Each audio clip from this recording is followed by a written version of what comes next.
Assalamualaikum murid-murid. Apa khabar semua? Ustazah harap murid-murid Ustazah dalam keadaan yang sihat. Hari ini walaupun kita belajar daripada rumah, kita tetap juga akan meneruskan pembelajaran kita yang bertajuk solat tiang agama. Baik, sebelum hari itu saya sudah ajar mengenai solat itu ada berapa waktu.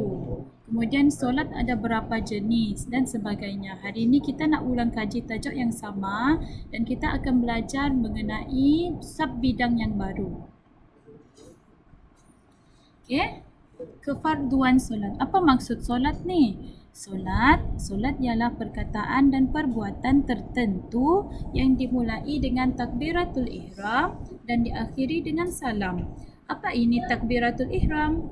Takbiratul ihram ni seperti mana awak tahu yang awak ucap Allahu Akbar sebelum awak solat, itu adalah takbiratul ihram dan diakhiri dengan salam. Salam ini yang awak sebut Assalamualaikum warahmatullahi. Awak pusing sebelah kanan, Assalamualaikum warahmatullahi. Awak pusing sebelah kiri. Kemudian, setiap orang Islam yang cukup syaratnya wajib menunaikan solat. Cukup syaratnya awak wajib menunaikan solat. Kalau tidak menunaikan solat, kita akan berdosa. Okey, apakah dalil nakli kefarduan solat, atas kewajipan solat? Dalil nakli seperti mana yang Ustazah bagi tahu sebelum ini, dalil nakli adalah petikan daripada Al-Quran ataupun hadis. Dan di sini untuk kefarduan solat, Ustazah sertakan petikan daripada surah An-Nisa ayat ke-103 yang berbunyi, ikut Ustazah, okey? A'udzubillahi minasyaitonirrajim. Innas salata kanat alal mu'minina kitaban mawquta. Surah An-Nisa ayat 103. Ustazah harap semua boleh ikut Ustazah tadi. Maksud ayat ini adalah sesungguhnya solat itu ialah ketetapan yang diwajibkan kepada orang-orang yang beriman yang tertentu waktunya. Tertentu waktunya kenapa? Selepas ini Ustazah akan bagi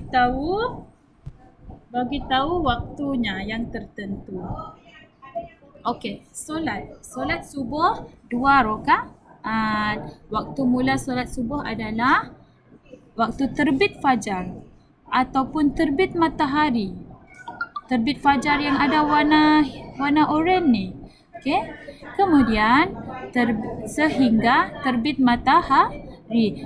Terbit matahari apabila hari kita sudah siang, hari kita sudah terang. Maksudnya berakhirlah waktu solat subuh 2 rakaat sahaja. Seterusnya solat kedua adalah solat zuhur 4 rakaat. 4 rakaat bila mula waktu zuhur ni?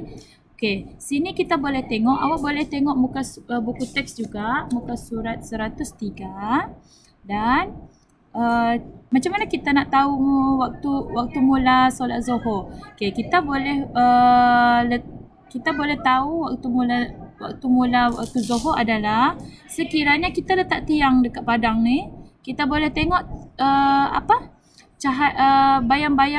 bayang-bayang tiang ni sedikit sahaja. Jadi, maka bermulalah waktu zuhur. Waktu ini kita boleh start untuk solat zuhur 4 rakaat. Dan macam mana waktu akhir untuk solat zuhur ni? Solat zuhur apabila bayang-bayang sama panjang dengan objeknya. Tengok tiang ni sama panjang. Okey?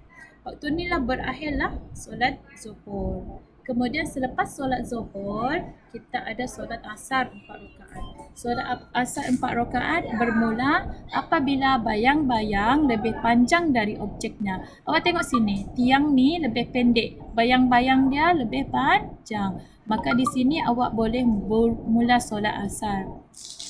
Macam mana kita nak tahu waktu solat asar ni sudah tamat? terbenamnya matahari. Tengok bayang-bayang di sini. Tiang ni bayang-bayang sama panjang. Maka berakhirlah solat asar. Kemudian selepas solat asar, awak kena solat maghrib 3 rakaat. Solat maghrib 3 rakaat bermula ketika terbenam matahari. Awak tengok yang warna oranye ni bermaksud terbenamlah matahari. Kemudian hilang cahaya merah di sebelah langit barat. Tengok, tak ada lagi cahaya. Jadi habislah waktu solat maghrib.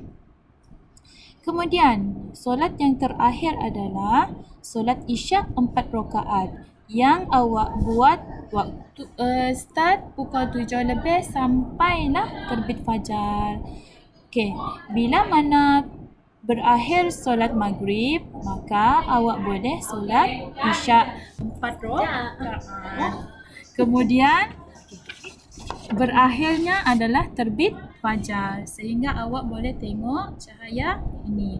Seterusnya, yang terakhir Ustazah nak ajar tentang kepentingan menunaikan solat 5 waktu. Apa kepentingan menunaikan solat 5 waktu ni? Kepentingan yang pertama, bukti keimanan kepada Allah. Siapa yang nak membuktikan keimanan kepada Allah haruslah mengerjakan solat. Selagi mana awak tidak mengerjakan solat, bermaksud awak tidak beriman kepada Allah Ta'ala. Siapa yang tidak beriman kepada Allah Ta'ala, Allah marahlah dengan dia. Siapa yang nak Allah marah dengan dia kan? Mestilah kita nak Allah sayang dengan kita. Yang kedua, menghapuskan dosa. Setiap hari ni manusia buat dosa. Kalau kita banyak dosa, tempat kita di mana? Ya, betul. Tempat kita di neraka. Siapa nak masuk syurga? Kita mesti menunaikan solat 5 waktu. Yang ketiga, mendapat pahala dan menguatkan iman. Iman kita ni akan kuat sekiranya kita menunaikan solat 5 waktu. Yang keempat, memperoleh ketenangan. Hati kita nak tenang saja kalau kita solat ni. Umpama kita tiada masalah ni sebab hati kita sudah ditenang oleh Allah. Kemudian, membentuk akhlak yang mulia. Akhlak yang mulia ini dibentuk sekiranya kita menunaikan solat 5 waktu. Sebab apa? Solat ini boleh menghindari kita daripada melakukan kejahatan. Dan yang terakhir, mendisiplinkan diri. Sebab apa? Sebab solat ini ada waktu yang tertentu. Kita wajib berdisiplin kerana untuk mengikut waktu yang telah ditetapkan untuk kita solat. Sebab itulah, dan kemudian solat ini pun ada peraturan-peraturan. Ada perkara yang membatalkan solat, ada perkara yang makruh dalam solat. Jadi semua itu mendisiplinkan diri manusia. Okey murid-murid, selepas ini awak kena jawab soalan yang Ustazah akan bagi tahu dekat grup WhatsApp nanti. Okey, bye. Assalamualaikum.